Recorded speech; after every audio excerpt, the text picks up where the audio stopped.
Okay, good morning Philippines. Nandito tayo sa loob ng Caltex. Ayan po.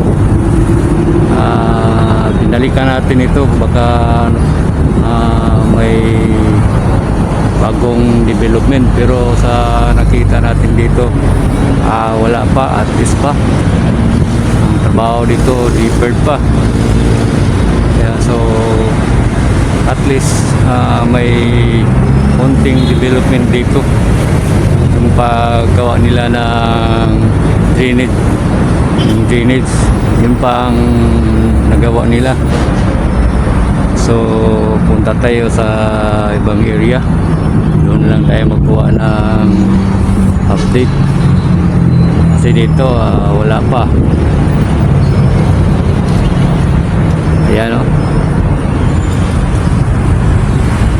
kahit isang trabahante wala tayo makita dito. So itong area ito, hindi pa ito priority nila. Priority nilang trabaho doon pa sa loob ng Davao Beach Club. Andun ang concentration ng mga trabaho.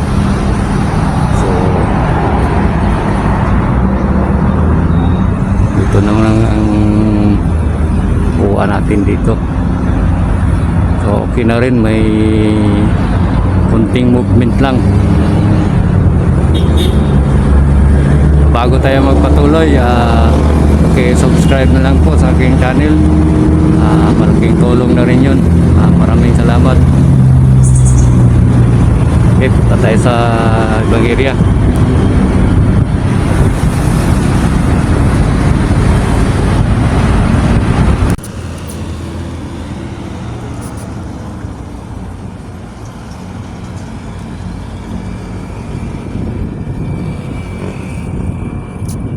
Yan po mga ka-viewers ko, may panibago na namang dalawang butas dito. Ginawa na nila na matting. Yan o, kita natin yung mga materials for matting, no? Kanina gitrabaho nila yan kanilang umaga. Ngayon tanghali na lunch break sila lahat. Yung iba ngayon nag-in na rin. Ayan o, baka mamaya trabahoin naman nila yan.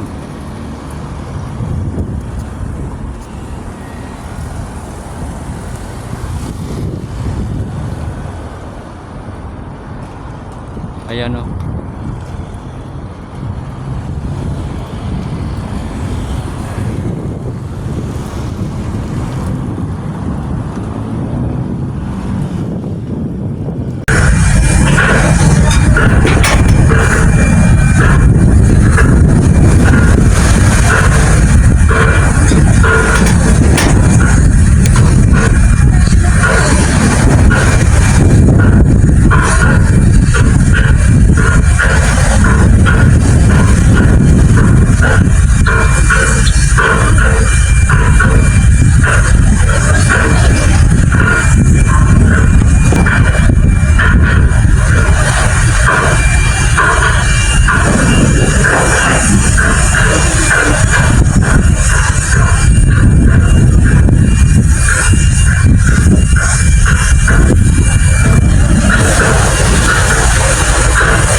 Okay, nandito naman tayo sa Davao Beach Club.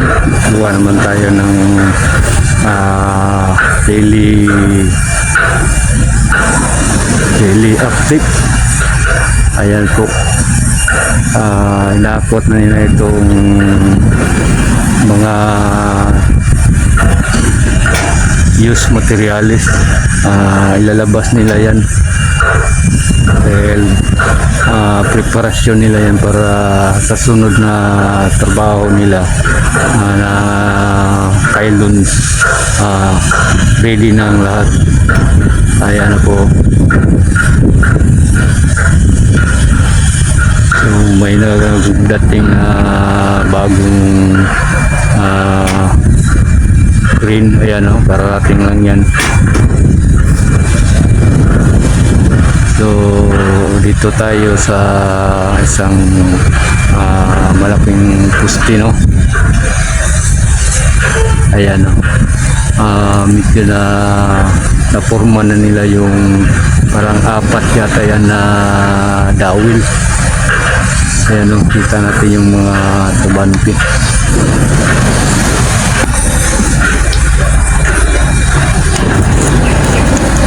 Ayan po. Ayan, kita natin, no? Kahapon din sila trabaho ng maayos kasi umulan. Ngayon na sila trabaho ng maayos, oh. Maganda kasing panahon ngayon, walang ulan. So nakatrabaho sila lahat. Kahapon naputol yung trabaho nila, hindi sila makapag-welding. Ayan na po mga ka-viewers ko.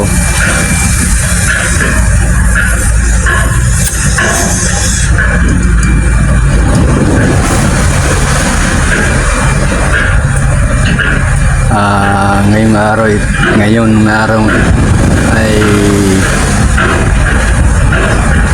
Friday ngayon. Pizza 24 ang date ngayon. So ito ngayon ang update natin. So yan na po. Ano?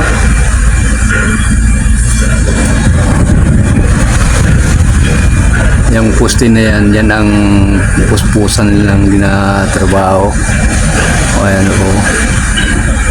Dito sa kabila.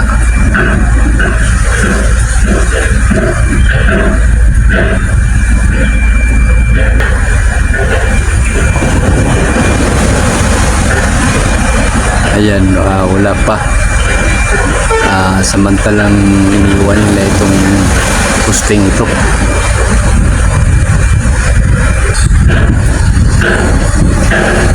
Ayan po. Parang walang trabahante dyan, no? Makikita natin.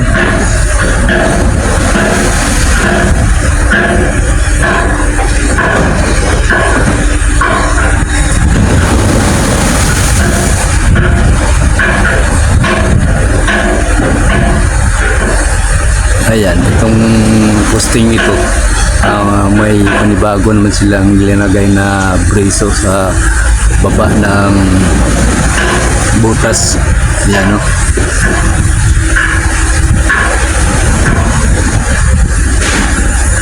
Lagyan nila ng brace. Support yata yan. Pero wala itong pipes na nilagay nila sa upak.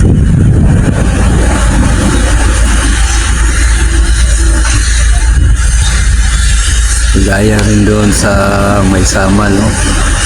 Wala rin pipes yung isang malaking pusti. Yan, no?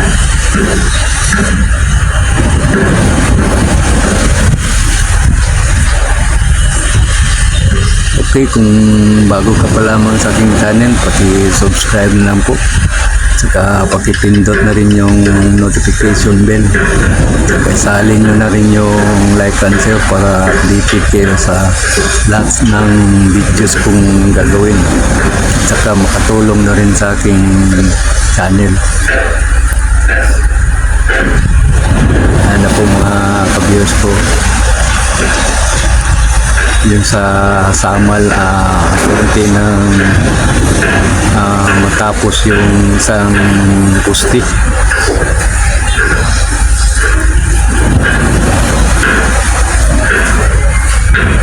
Pero yung isang pusti doon sa likuran niya, yan yung kikita natin.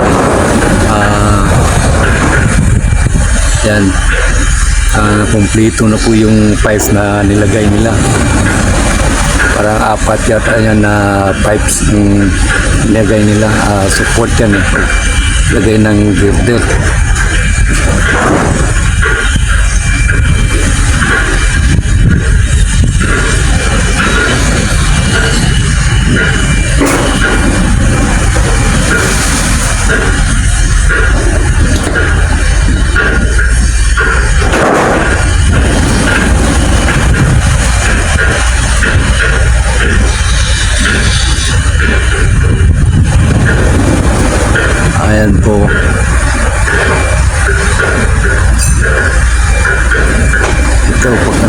nito, malamang buhusan na nila ito eh. So parang iba ang design niya kaysa kabilang poster.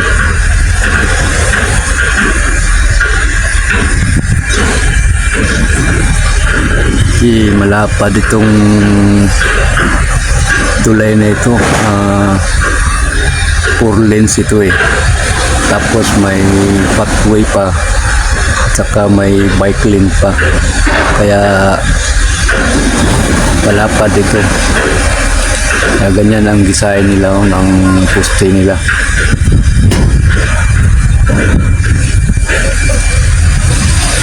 So dito sa may baba, ayan, wala pa, at least pa yan.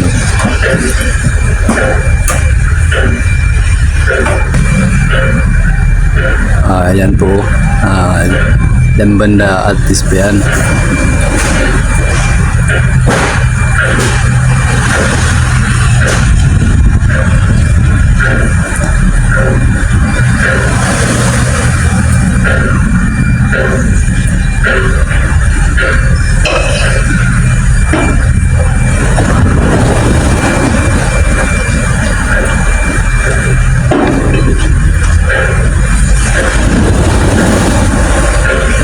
May mga trabahante dyan na nagtrabaho.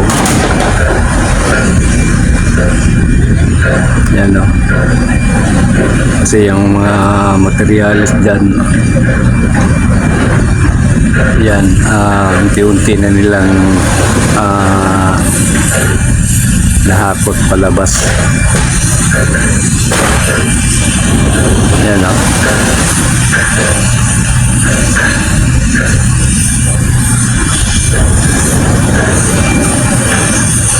Lagay nila dyan.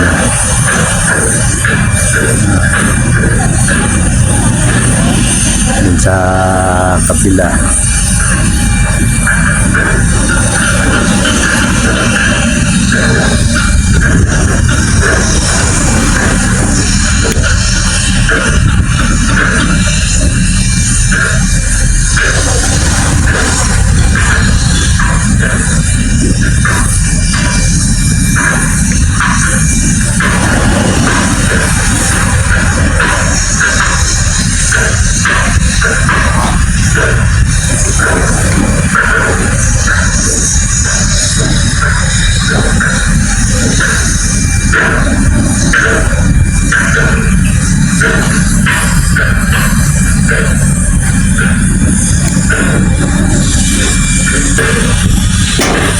Yan po.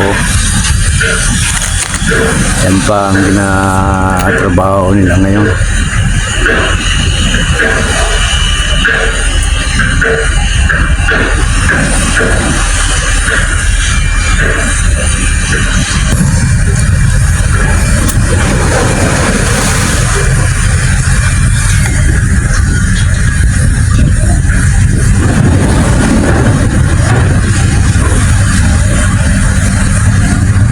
Umikot niya yung isang twin tower.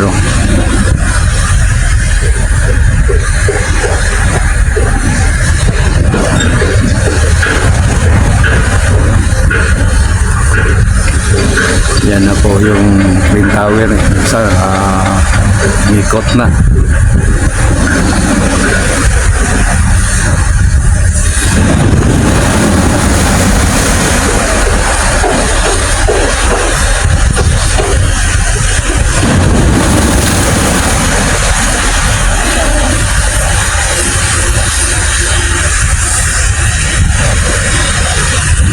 Yun, may isang tao ng makikita natin, no? Isang tao dun sa taas. So may nagtrabaho pala dyan unti-unti. Ayun, no? Bali dalawa na.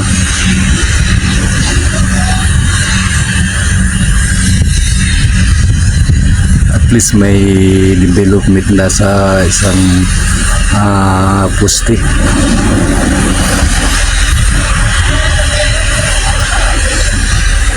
Okay, hanggang dito muna tayo. Sana nagustuhan nyo itong video kong ito. Maraming salamat. God bless you all.